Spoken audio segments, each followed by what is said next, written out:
Hi everyone! It's Maria again! At ang lulutuin natin ngayong araw na ito ay ginisang sinigang na ulo ng salmon with kalamansi.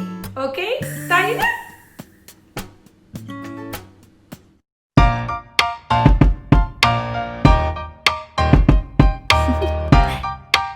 Do you want to know?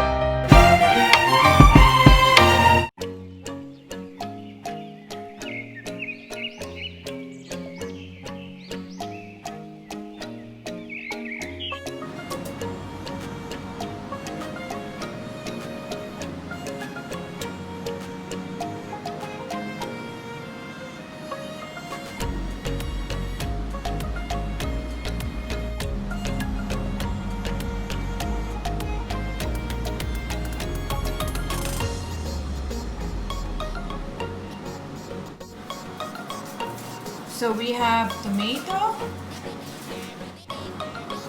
spring onion, calamansi, radish, and green chilies, okra, and pechay. Ulo ng salmon.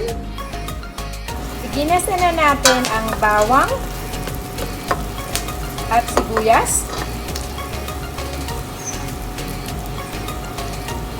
At isunod na rin natin ang kamatis.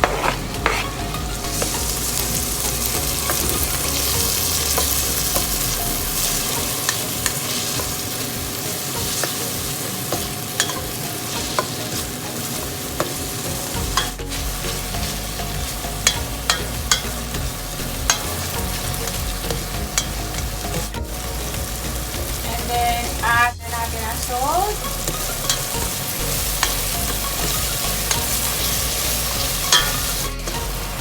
At ang ulo ng salmon.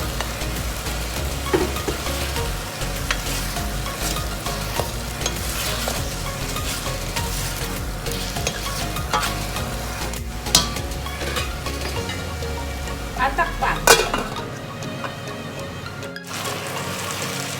Lagyan ng tubig. Yung tubig na gagamitin natin, yan ay yung mas maganda kung kumulo ng tubig o yung talagang mainit na. Ayan, nilalagay na natin ang sili para medyo maglasa na siya sa sabaw. Pati yung radish, kasi madali lang naman yung iba. So ito, medyo matagal itong lumambot. So ilagay na natin siya.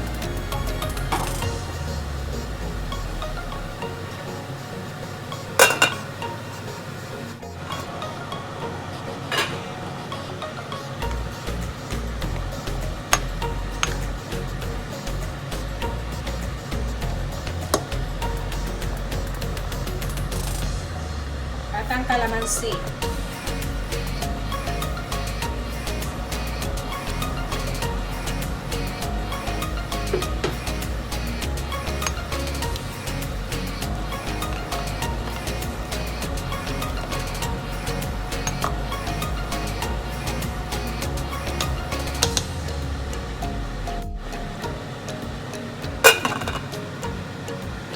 And then ilagay na natin ang spring onion, okra,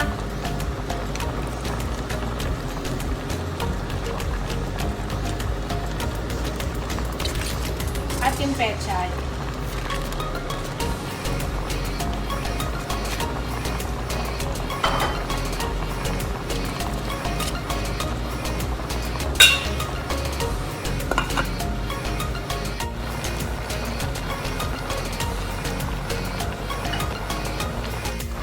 Okay, luto na ang gulay. So, kailangan i-separate na natin siya sa sabaw kasi ma-overcook ang gulay natin. Para makuha pa natin yung mga benefits na dapat na makuha natin sa gulay.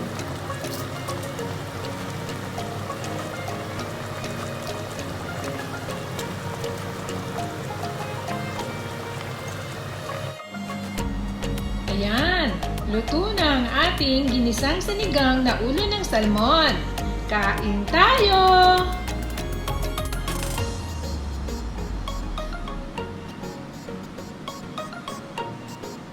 Okay, maraming salamat sa panonood. See you again! God bless you all! Bye!